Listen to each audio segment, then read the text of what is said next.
Hello students, myself Shweta Sharma. I am posted as a Beauty and Wellness Vocational Teacher under VTP Indus EduTrain Private Limited at GSSS Pundraka Karnal.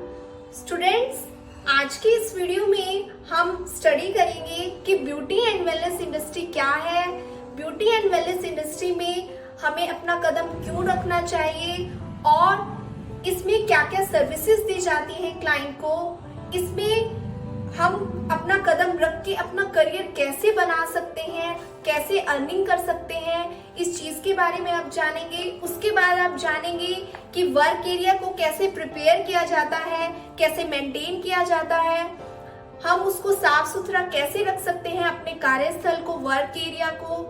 इस unit का अध्ययन करने के पश्चात आपको बहुत सारी नॉलेज होगी, जैसे कि पर्सनल हाइजीन क्या होता है, पर्सनल ग्रूमिंग क्या होता है, क्लाइंट के साथ आप कैसे डील करते हैं, एक असिस्टेंट ब्यूटी थेरेपिस्ट की क्या क्या रिस्पॉन्सिबिलिटीज होती हैं एक क्लाइंट के प्रति, एक सैलून के प्रति, वो सब आप इस यूनिट में जानेंगे.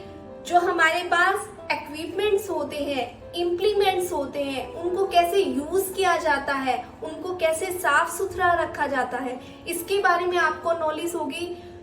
स्टूडेंट्स देखो, जो ब्यूटी एंड वेलनेस इंडस्ट्री है ये इंडिया में बहुत तेजी से बढ़ रहा है और इंडिया की इकोनॉमिक ग्रोथ में बहुत बड़ा योगदान ब्यूटी एंड वेलनेस इंडस्ट्री ने दिया है. अगर हम बात करें 2012-13 की, तो लगभग 41,000 करोड़ का बिजनेस था इंडिया में ब्यूटी एंड वेलनेस इंडस्ट्री का, जो 2017-18 में बढ़कर 80,000 के करीब हो गया. Students, 20-30% yearly economic growth beauty and wellness industry की बढ़ती जा रही है. इंडिया में इकोनॉमिक ग्रोथ में बहुत हेल्प कर रहा है beauty and wellness industry. Beauty and wellness industry बहुत बड़ी इंडस्ट्री बन चुकी है वर्ल्ड में, पूरे वर्ल्ड में ये फेमस हो चुकी है. तो ब्यूटी एंड वेलनेस इंडस्ट्री के सब सेगमेंट्स क्या है, क्या क्या करियर अपॉर्चुनिटीज रहती हैं, इस यूनिट में आप ये जानेंगे. और इसमें कौन कौन सी सेवाएं दी जाती हैं, उनको कैसे किया जाता है, क्लाइंट का कैसे रिकॉर्ड रखना है, फीडबैक अगर क्लाइंट जो दे रहा है उसके बारे में हमारे क्या सुझाव रहते हैं, उसके बारे में हमारे आगे क्या प्रिपरेशन रहती है, वो सब आप इस यूनिट में जानेंगे. तो स्टूडेंट, सबसे पहले तो मैं आपको आपकी क्लास 9 की ब्यूटी एंड वेलनेस की बुक दिखाने जा रही हूँ. आपका जो जॉब रोल रहता है इसमें, वो एक असिस्टेंट ब्यूटी थेरेपिस्ट का रहता है. 9 से लेकर 10 तक आप असिस्टेंट ब्यूटी थेरेपिस्ट का जॉब रोल प्ले करते हैं. देन आप +1-2 में ब्यूटी थेरेपिस्ट का आपको जॉब रोल मिलता है. तो see here students, assistant beauty therapist ये आपका जॉब रोल है. 9 से लेकर 10 तक आपका जॉब रोल रहेगा. तो हम बात करते हैं हमारी ब्यूटी एंड वेलनेस इंडस्ट्री क्या है. सबसे पहले तो देखो स्टूडेंट्स, जब हम बात करते हैं कि ब्यूटी से हमारे मन में आता है कि सुंदरता. किसी की भी आउटवर्ड अपीयरेंस हमारी आईज को बहुत जल्दी कैच करती है, इसलिए हमेशा प्रेजेंटेबल दिखना हमारे लिए बहुत ज्यादा इम्पोर्टेंट हो जाता है. और जब हमेशा प्रेजेंटेबल दिखने की बात आती है तो वहां पर हमारी हेल्प कौन करता है? एक ब्यूटी थेरेपिस्ट, एक असिस्टेंट ब्यूटी थेरेपिस्ट हमें सिर से लेकर पैर तक सुंदर दिखाने में हमारी बहुत ज्यादा हेल्प करती है. जो ब्यूटी एंड वेलनेस इंडस्ट्री इतना तेजी से बढ़ रहा है उसके कुछ रीजंस हैं, जैसे कि जो लोग हैं वो गांवों से निकलकर शहरों की तरफ बढ़ रहे हैं और बहुत सारा अपना जो मनी है वो ब्यूटी प्रोडक्ट्स को परचेज करने में लगा रहे हैं, अपने आप को हमेशा प्रेजेंटेबल दिखाने के लिए. जो यंग जनरेशन है वो एडवर्टाइजमेंट के थ्रू उनके माइंड में बहुत सारी चीजें ऐसे आती हैं कि हमें हमेशा सुंदर दिखना है, हमेशा प्रेजेंटेबल दिखना है. तो बहुत सारा पैसा यंग जनरेशन अपना ब्यूटी प्रोडक्ट्स को परचेज करने में लगाती है. और जो इंडियन कस्टमर्स हैं, कंज्यूमर्स हैं, उनका lifestyle day by day change हो रहा है. इस वजह से ब्यूटी एंड वेलनेस इंडस्ट्री बहुत तेजी से ग्रो कर रहा है. और जब ये तेजी से ग्रो करता है तो तो वहां पर डिमांड हो जाती है एक असिस्टेंट ब्यूटी थेरेपिस्ट की, ट्रेंड ब्यूटी थेरेपिस्ट की, जो क्लाइंट को बहुत अच्छे से सेवाएं दे सके। तो स्टूडेंट्स, बढ़ते हम अपनी यूनिट की तरफ, जिसमें आपको बहुत सारी नॉलेज होगी। तो स्टूडेंट, इस वीडियो को आप अच्छे से समझना और पूरा जरूर देखना ताकि आपको पूरी नॉलेज हो। तो स्टूडेंट्स, फर्स्ट जो हम लेते हैं टॉपिक कि ब्यूटी एंड वेलनेस में क्या क्या सब सेगमेंट्स रहते हैं। तो मैं आपको आपकी ही बुक में से दिखाने वाली हूँ कि हमारे पास मेजर सब सेगमेंट्स क्या क्या रहते हैं ब्यूटी एंड वेलनेस के। तो देखिए स्टूडेंट्स, मेजर सब सेगमेंट्स आप यहाँ पर देख रहे हैं। जैसे फर्स्ट है ब्यूटी सेंटर्स, इसमें बहुत सारे बड़े बड़े ब्यूटी सेंटर्स होते हैं। देन हेयर सैलून, देन आप देख रहे हैं फिटनेस। ये जरूरी नहीं है कि ब्यूटी एंड वेलनेस इंडस्ट्री में अगर आप आ गए हो तो सिर्फ आपको हमेशा सुंदर, फिट रहना भी बहुत बड़ी चीज होती है। अगर बंदा फिट नहीं है तो वो अच्छा नहीं दिखाई देगा, इसलिए फिटनेस भी बहुत बड़ा रोल प्ले करती है वहां पर। Slimming, then rejuvenation centres, then product and counter sales, then alternative therapy. ये सब चीजें जो मैंने आपको दिखाई यहाँ पर, देखिए स्टूडेंट्स, ये आपके मेजर सब सेगमेंट्स हैं ब्यूटी एंड वेलनेस इंडस्ट्री के। बात करते हैं आगे हम अपनी कुछ ब्यूटी थेरेपी सर्विसेज के बारे में। ब्यूटी थेरेपी सर्विसेज, सिर से लेकर पैर तक ट्रीटमेंट देना, क्लाइंट को सेवाएं देना, वो कौन देता है? ब्यूटी थेरेपिस्ट देता है। एक ब्यूटी थेरेपिस्ट आपको हमेशा सुंदर दिखाने के लिए बहुत बड़ा रोल प्ले करता है। तो स्टूडेंट्स, इसमें कौन कौन सी आप सेवाएं देखते हैं? जैसे manicure, pedicure, waxing, threading, bleaching, face cleanup, mehndi, hair styles, hairdo, ये सब कुछ बेसिक सर्विसेज हैं जो एक क्लाइंट को दी जाती है। तो हम एक एक करके इन सर्विसेज का अध्ययन करेंगे। अगर आपके पास बुक है इस टाइम तो आप बुक ओपन कर सकते हैं, अदरवाइज मैं आपको आपकी बुक में से टीच करा देती हूँ। सबसे पहले हम बात करेंगे, देखो मैं आपको यहाँ पर डायग्राम दिखा रही हूँ एक, आप इसको ध्यान से देखें। Manicure and pedicure, threading, waxing, bleach, face cleanup, makeup, hairdo and mehndi, ये कुछ सेवाएं यहाँ पर क्लाइंट को दी जाती हैं। तो सबसे पहले बात करते हैं हम मैनिक्योर ट्रीटमेंट के बारे में। मैनिक्योर एक ऐसी सेवा है जो क्लाइंट के हाथों की रंगत को निखारता है, नाखूनों की दशा को सुधारता है। बहुत सारे सैलून तो ऐसे हैं जो इसके लिए अलग से एक एरिया प्रिपेयर करके रखते हैं, एक अलग एरिया उन्होंने बनाया होता है कि मैनिक्योर की सर्विस यहाँ पर दी जाएगी। मैनिक्योर सर्विस में हम क्या क्या करते हैं? क्यूटिकल्स को पीछे धकेला जाता है, हाथों पर स्क्रबिंग की जाती है, मसाज की जाती है, नेल ब्रशिंग की जाती है, जिससे एक मैनिक्योर सर्विस पूरी की जाती है। इसमें नेल पेंट उतारने से लेकर नेल पेंट लगाने तक का पूरा प्रोसीजर किया जाता है। इसके बेनिफिट्स क्या होते हैं वो भी देख लेते हैं स्टूडेंट्स। इससे हमारे हाथों की रंगत निखरती है। जो हमारे हैंग नेल्स होते हैं, जो साइडों में ये हमारे कई बार जो मांस निकल के आता है तो उसको निकालने में हमारी हेल्प करता है। मैनिक्योर एक तरह का नहीं होता, बहुत तरीके के मैनिक्योर होते हैं, like hot oil manicure, fish manicure, mini manicure, regular manicure, paraffin manicure. ये सब कुछ ऐसे मैनिक्योर है जो आपकी स्थिति के अकॉर्डिंग, जो आपके हाथों की कंडीशन है उसके अकॉर्डिंग आपको दिए जाते हैं। नेक्स्ट बात करते हैं हम पेडिक्योर के बारे में। पेडिक्योर जो ट्रीटमेंट है हमारे पैरों से रिलेटेड है। पैरों की दशा को सुधारना, इसमें बहुत प्रोसीजर वाइज आपको ट्रीटमेंट दिया जाता है। इसमें भी क्लाइंट की नेल पेंट हटाने से लेकर नेल पेंट लगाने तक का पूरा प्रोसीजर किया जाता है। इसमें भी हम क्यूटिकल्स को पीछे धकेलते हैं, स्क्रबिंग की जाती है, प्यूमिक स्टोन के द्वारा जो हमारी डेड स्किन है उसको रिमूव किया जाता है। और इसका भी जो उद्देश्य है पैरों की रंगत को निखारना है। ये भी हमारे नाखूनों को बहुत अच्छा बनाता है। क्यूटिकल्स को इसमें पीछे धकेला जाता है। तो स्टूडेंट्स, पेडिक्योर ट्रीटमेंट किसके लिए हुआ? पैरों के लिए। आगे बात करते हैं हम फेस क्लीनअप के बारे में। फेस क्लीनअप में हम फेस की क्लींजिंग करते हैं, फेस को सुंदर दिखाया जाता है। इसमें क्या क्या चीजें शामिल होती हैं? फेस की क्लींजिंग करना, एक्सफोलिएशन करना एंड मॉइस्चराइज करना। फेस की जो क्लींजिंग है वो फर्स्ट स्टेप होता है इसमें कि फेस को पहले क्लीन किया जाता है, देन वो अगली प्रोसेस के लिए तैयार होता है।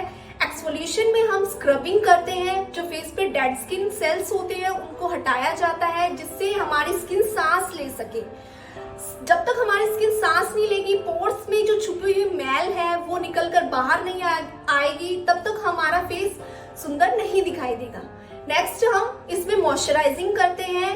मॉइस्चर, हम त्वचा को नमी देते हैं कि जो हमने स्क्रबिंग की है उसके बाद हमारी स्किन थोड़ी सी ड्राई सी हो जाती है, उसके बाद मॉइस्चराइजिंग करना इम्पोर्टेंट स्टेप होता है। आगे बात करते हैं हम मेहंदी के बारे में। मेहंदी से तो आप सभी परिचित है कि मेहंदी जो है वो इंडिया में तो बहुत ज्यादा फेमस है। इंडिया में हर फेस्टिवल पे मेहंदी लगाई जाती है। ये हम मेहंदी को हम अपने बालों में भी लगाते हैं। मेहंदी में एक तरह के डिजाइन नहीं होते, बहुत तरीके के डिजाइन आपको देखने को मिलते हैं, जैसे कि Arabian mehndi design, Indian mehndi design, अफ्रीकी मेहंदी डिजाइन, पाकिस्तानी मेहंदी डिजाइन। ये कुछ डिजाइन्स हैं जो आप पूरी प्रैक्टिस जब आपको हो जाती है तब आपको ये करने आते हैं। तो स्टूडेंट्स, आप मेहंदी को भी अपना करियर बना सकते हैं इसमें। नेक्स्ट बात करते हैं हम हेयर डू के बारे में। हेयर डू क्या है? हेयर डू हेयर स्टाइलिंग का ही नाम है, जिसे हम हेयर ड्रेसिंग भी कहते हैं। इसमें हम अपने हेयर्स को कैसे मेंटेन किया जाता है, उनके हेयर स्टाइल कैसे बनाए जाते हैं, क्रीम्स का प्रयोग करके, लोशन का प्रयोग करके, कुछ हेयर एसेसरीज का प्रयोग इसमें किया जाता है, लोशन का प्रयोग किया जाता है। तो इन चीजों का प्रयोग करके हम हेयर स्टाइल कैसे बनाते हैं, उसी चीज को हम हेयर डू कहते हैं। नेक्स्ट बात करते हैं हम वैक्सिंग के बारे में। वैक्सिंग क्या है? जो हमारे हैंड के या कहीं के भी जो हम अवांछित बाल निकालना चाहते हैं, कि हम नहीं चाहते हमारी बॉडी पर आए, उन हेयर्स को निकालना वैक्सिंग के द्वारा ये मेथड होता है। वैक्सिंग जो होता है वो 2 टाइप्स की वैक्सिंग होती है, एक स्ट्रिपलेस और एक स्ट्रिप के साथ। जो स्ट्रिपलेस वैक्सिंग होती है उसमें जो वैक्स होती है उसको पहले गरम किया जाता है, और गरम वैक्स को ही आपको हेयर्स के ऊपर अप्लाई करना होता है जहां के भी आपको हेयर्स निकालने हैं। देन उसको ठंडा होने दिया जाता है, उसके बाद उसको उतार दिया जाता है। स्ट्रिप के साथ आप कैसे करेंगे वैक्सिंग? स्ट्रिप के साथ आपको कैसे करनी है? वैक्स को पहले मेल्ट करना है, देन आपको हेयर डायरेक्शन में उसको लगाना है। बेबी पाउडर अप्लाई करने के बाद जब आप उस वैक्सिंग को लगा देते हैं हेयर डायरेक्शन में, देन आपको स्ट्रिप रखना है उसके ऊपर, उसको प्रेस करना है, देन उसको हेयर डायरेक्शन के अपोजिट साइड आपको खींचना है ताकि हेयर्स निकल आए। वैक्सिंग करने के बाद हमारे जो हेयर्स होते हैं 3 to 6 वीक्स में दोबारा से ग्रो करते हैं। ये थोड़ा सा पेन जरूर देता है, लेकिन इसमें हेयर्स एक टाइम में बहुत सारे हेयर्स निकलते हैं और जड़ से ये बालों को खींचता है। नेक्स्ट बात करते हैं हम थ्रेडिंग के बारे में। थ्रेडिंग एक बालों को निकालने का सबसे आसान और कॉस्टलेस, इसमें हमारी कोई कॉस्ट नहीं लगती है ज्यादा, वो तरीका थ्रेडिंग कहलाता है। थ्रेडिंग के जो थ्रेडिंग में हम ज्यादा बड़े एरियाज पर थ्रेडिंग जो है वो नहीं कर सकते। हम थ्रेडिंग को कहाँ कहाँ कर सकते हैं, जैसे हमारे आईब्रोज पर, अपर लिप्स पर, साइड में, यहाँ पर हम थ्रेडिंग कर सकते हैं। नेक्स्ट बात करते हैं हम ब्लीचिंग के बारे में। ब्लीचिंग कैसा प्रोसीजर है? ब्लीचिंग में हम जो हमारे अवांछित बाल हैं, फेशियल हेयर्स के स्पेशली, उनको छुपाने का काम कौन करता है? ब्लीच करता है। ब्लीच क्या करता है? हमारे हेयर्स जो हम चाहते हैं कि अगर आप मान लो थ्रेडिंग के द्वारा आप नहीं चाहते कि मैंने अपने अपर लिप्स कराने हैं या कहीं के बाल जैसे साइड में, वो आप ब्लीचिंग के द्वारा छुपाना चाहते हैं तो आप बहुत इजीली उनको छुपा सकते हैं। ये फेशियल हेयर को हमारे स्किन के कलर में मिक्स कर देता है, उनको लाइट कर देता है। हमारे स्किन के कलर को भी लाइट करने में इसका बहुत बड़ा योगदान होता है। आपको ब्लीचिंग आफ्टर 15 to 20 डेज ही करना चाहिए एक बार ब्लीचिंग करने के बाद। तो ये कुछ ब्यूटी थेरेपी सर्विसेज हैं, ये कुछ बेसिक सर्विसेज हैं जिसके आपको नॉलेज होना बहुत जरूरी है। आगे हम बात करेंगे पर्सनल हाइजीन क्या है? पर्सनल हाइजीन नाम से आपको पता चल रहा है व्यक्तिगत साफ सफाई, जिसमें हम खुद साफ नहीं रहेंगे तो हमारे पास क्लाइंट कैसे आएगा? तो आपको अपनी व्यक्तिगत साफ सफाई का ध्यान रखना मोस्ट मोस्ट मोस्ट इंपॉर्टेंट है। पर्सनल हाइजीन चाहे आपकी हो, चाहे सैलून को लेकर हाइजीन है, उसका आपको पूरा पूरा ध्यान रखना है। सबसे पहले जब भी आप क्लाइंट को कोई भी सर्विस दे रहे हैं, आपके हाथ जो है अच्छी तरह से धुले हुए होने चाहिए, सैनिटाइज होने चाहिए, ताकि क्लाइंट के जब फेस पर आप काम करोगे तो आपके जो नेल्स हैं उनमें डस्ट नहीं होनी चाहिए। अगर उनमें डस्ट होगी, कोई भी बैक्टीरिया अगर क्लाइंट के फेस पर चला जाएगा, उससे क्या होगा, क्लाइंट को इन्फेक्शन का खतरा रहता है, आपको खुद भी इन्फेक्शन का खतरा रहता है। अगर आप साफ सुथरे नहीं रहेंगे तो आपको इन्फेक्शन का खतरा हमेशा बना रहता है। तो personal hygiene beauty and wellness industry में सबसे बड़ी चीज है, आपको ये करनी ही है। जैसे अपने नाखूनों को हमेशा ट्रिम करते रहना टाइम टू टाइम। अपने पर्सनल हाइजीन में बहुत सारी चीजें आती हैं, ब्रशिंग अच्छे से करना, हेयर केयर करना, स्किन केयर करना, ये सब हमारे पर्सनल हाइजीन में आता है। आगे बात करते हैं हम पर्सनल ग्रूमिंग के बारे में। पर्सनल ग्रूमिंग क्या है? जो हमारे अंदर खूबियां हैं उनको निखारना पर्सनल ग्रूमिंग कहलाता है। पर्सनल ग्रूमिंग में बहुत सारी चीजों का आपको ध्यान रखना पड़ता है, जैसे कि पर्सनल ग्रूमिंग में सबसे पहली चीज आपको जो आपके सैलून की यूनिफॉर्म है उसको वियर करके ही आप क्लाइंट को सर्विस देंगे। आपको ज्वेलरी ऐसी डालनी चाहिए जो बहुत मिनिमम हो, और ऐसी ज्वेलरी ना हो जो कि आपके काम के अकॉर्डिंग ना हो। आपको हमेशा एप्रन डालकर क्लाइंट को सेवा देनी है। आपको जो आपके नेल्स हैं उनको साफ सुथरा रखना है, हमेशा अपने हेयर्स को ट्रिम करते रहना चाहिए। जैसे मेंस के लिए है, उनको 4 वीक्स में अपने हेयर्स को जरूर ट्रिम करवाना चाहिए, और जो वीमेंस हैं वो 6 वीक्स में अपने हेयर को ट्रिम करा सकती हैं। आपको जो आपके शूज हैं, अगर उनमें पसीना आता है, जो आपने फुटवियर डाले हैं अगर उनमें पसीना आता है तो आप नेचुरल पाउडर इस्तेमाल कर सकते हैं, जिससे आपको पसीना कंट्रोल करने में हेल्प मिलेगी। तो कुछ पर्सनल ग्रूमिंग के ये जो टिप्स हैं इनको आपको ध्यान रखना है। आपका जो मेकअप है वो आपके काम के अकॉर्डिंग करना चाहिए। आपको हमेशा आपकी जो चीजें हैं जो आप क्लाइंट को सर्विस देने जा रहे हैं वो अच्छे से ऑर्गेनाइज होनी चाहिए। ये कुछ चीजें हैं जिनका ध्यान रख के आप ब्यूटी एंड वेलनेस करियर बहुत अच्छे से अपना करियर इसमें बना सकते हैं। आगे बात करते हैं हम कि एक असिस्टेंट ब्यूटी थेरेपिस्ट के क्या क्या रिस्पॉन्सिबिलिटीज होनी चाहिए क्लाइंट के प्रति या सैलून के प्रति। सबसे पहले तो एक असिस्टेंट ब्यूटी थेरेपिस्ट को क्लाइंट के साथ जब बात करे तो हमेशा मिस, मिस्टर या मिसेस लगाकर बात करनी चाहिए। क्लाइंट आगे बात करते हैं हम ब्यूटी थेरेपिस्ट की क्लाइंट के प्रति क्या क्या रिस्पॉन्सिबिलिटीज होती है और एक सैलून के प्रति क्या क्या रिस्पॉन्सिबिलिटीज होती है, उनके बारे में हम डिस्कस करते हैं। सबसे पहले तो क्लाइंट की जो नीड्स है उनका हमें जरूर ध्यान रखना है। आगे बात करते हैं हम क्लाइंट कंसल्टेशन के बारे में। क्लाइंट कंसल्टेशन क्या होता है? क्लाइंट के साथ कंसल्ट करना उनकी नीड्स के बारे में।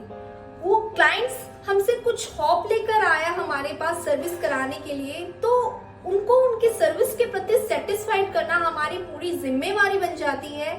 तो उस चीज के लिए हमें क्लाइंट कंसल्टेशन करना बहुत जरूरी हो जाता है। क्लाइंट कंसल्टेशन के 2 पार्ट्स होते हैं, एनालिसिस एंड रिकमेंडेशन। एनालिसिस में हम, जैसा कि नाम से आपको पता चल रहा है, एनालाइज जांच करते हैं, क्लाइंट्स की पूरी जांच करते हैं। जो भी सर्विस वो हमसे लेने आया है उसके बारे में, मान लो क्लाइंट हमसे सर्विस लेने आया है अपने नेल्स के बारे में, अपने हैंड्स के बारे में, मैनिक्योर कराने के लिए आया है, तो हम ऐसे ही नहीं कि मैडम चलो आपका मैनिक्योर करते हैं। पहले आप सबसे पहले जांचेंगे कि क्लाइंट्स को किस मैनिक्योर की रिक्वायरमेंट है। आप उसको रेगुलर मैनिक्योर तब तक नहीं दोगे जब तक आपको नहीं लगता। सबसे पहले आप क्लाइंट के हैंड्स को जांचेंगे कि जो हमारा क्लाइंट है उनको किस मैनिक्योर की रिक्वायरमेंट है। अगर क्लाइंट को जो पैराफिन मैनिक्योर की रिक्वायरमेंट है तो आप उनको सजेस्ट करेंगे अपने सेकंड स्टेप जो कि रिकमेंडेशन कहलाता है। फर्स्ट स्टेप जैसे मैंने बताया analysis and then second step recommendation. First step में आप क्लाइंट का पूरा रिकॉर्ड रखेंगे कि क्लाइंट हमसे ये सर्विस पहले भी ले चुका है या नहीं ले चुका। क्लाइंट की पूरी डिटेल लिखी जाती है, पर्सनल डिटेल, मेडिकल डिटेल, जो जनरल हेल्थ है उसके बारे में लिखा जाता है।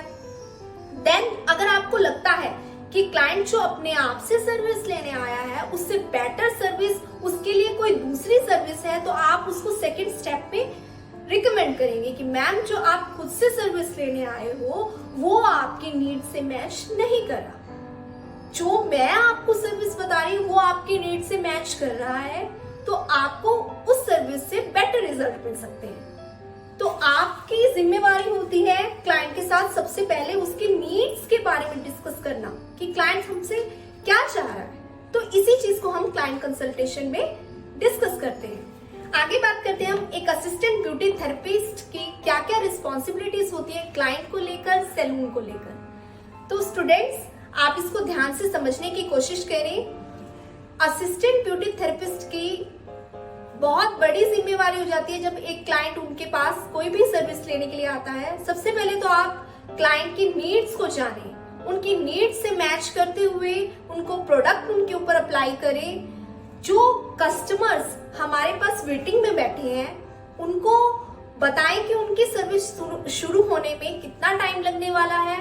जो क्लाइंट हमारे पास सर्विस लेने आया है उनको उस सर्विस का पूरा प्रोसीजर समझाना, उस सर्विस को शुरू करने से पहले कि कितना टाइम आपकी सर्विस में लगने वाला है और क्या क्या प्रोसीजर रहेगा, ये भी एक असिस्टेंट ब्यूटी थेरेपिस्ट की जिम्मेवारी है।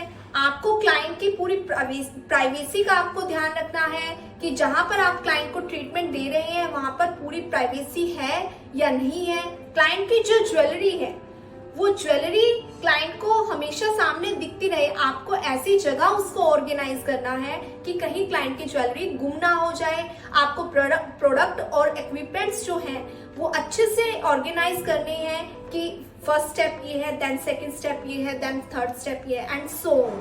इस तरीके से आपको जो प्रोडक्ट्स हैं वो अरेंज करने हैं। आप जो सर्विस क्लाइंट को दे रहे हो अगर उस टाइम वो क्लाइंट आपसे अगर कोई मिसबिहेव कर रहा है तो उसकी जानकारी तुरंत ही अपने सुपरवाइजर को देना आपकी जिम्मेवारी हो जाती है। अगर क्लाइंट को किसी प्रोडक्ट से एलर्जी है, जैसा मैंने आपको पहले बताया क्लाइंट कंसल्टेशन में हमें इन्हीं चीजों को जांचना है कि क्लाइंट को किसी प्रोडक्ट से एलर्जी तो नहीं है। वो हमें कहां पर पता चलेगा? Client consultation.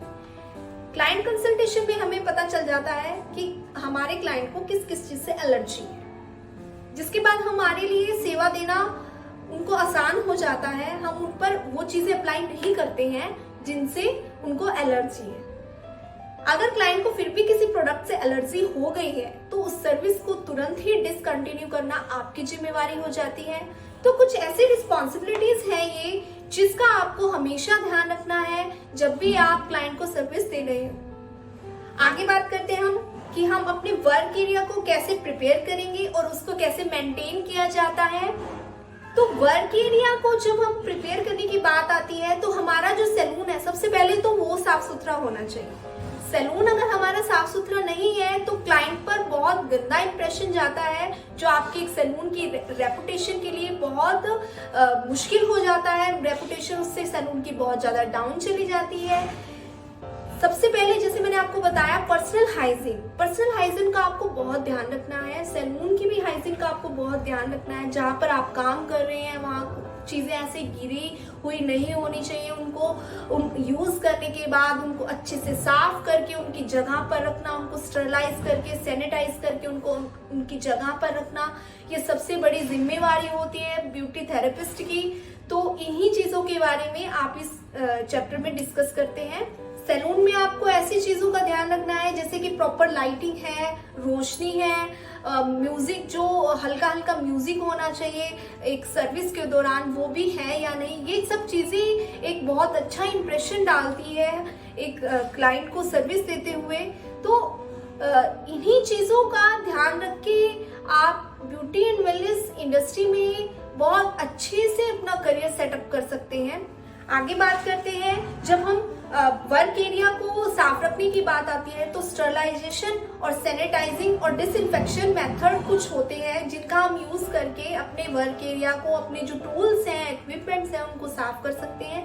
सो सबसे पहले बात आती है क्लीनिंग। क्लीनिंग क्या है कि जो चीजें हम यूज कर रहे हैं उसमें से डस्ट निकालना, उसमें से जो भी गंदगी है वो सब रिमूव करना क्लीनिंग कहलाता है। उस नेक्स्ट स्टेप होता है डिसइंफेक्शन। डिसइंफेक्शन क्या होता है? ये वायरस है, बैक्टीरिया है, जो फंगी है, उसको खत्म कर देता है, उसको मारने का काम करता है। हमें जो हमारे क्लीनिंग के जो प्रोडक्ट्स हैं वो टाइम टू टाइम चेंज करते रहना चाहिए। ये नहीं कि आप एक ही प्रोडक्ट से पूरे 2 साल या 3 साल सफाई करते जा रहे हैं। आपको एक्सपायरी डेट का बहुत अच्छे से ध्यान रखना है।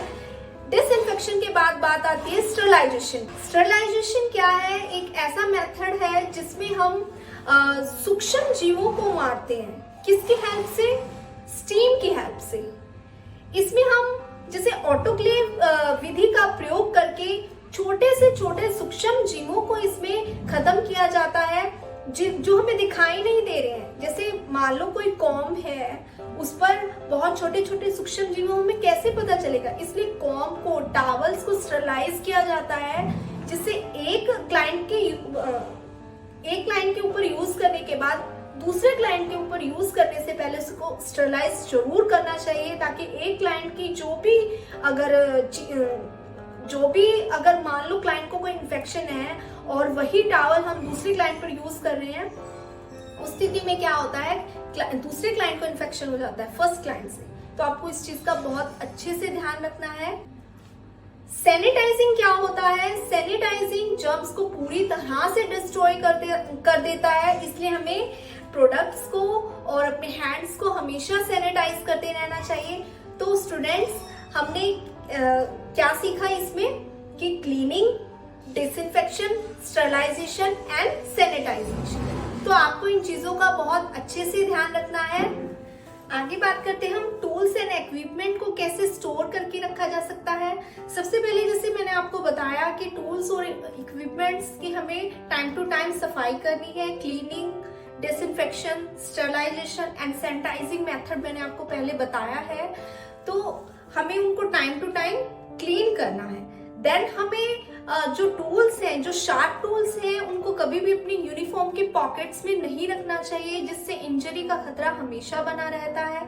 जो शार्प टूल्स हैं उनको ऐसी जगह रखें जो हमारी पहुंच से थोड़ा सा दूर हो, मतलब उनसे हमें कोई इंजरी ना हो सके, ऐसी जगह उनको रखना चाहिए। जो इलेक्ट्रिकल इक्विपमेंट्स है उनके प्रति आपको हमेशा अवेयर रहना चाहिए। जो वायर्स है उनको ऐसे ही खुले में नहीं छोड़ना चाहिए फ्लोर के ऊपर।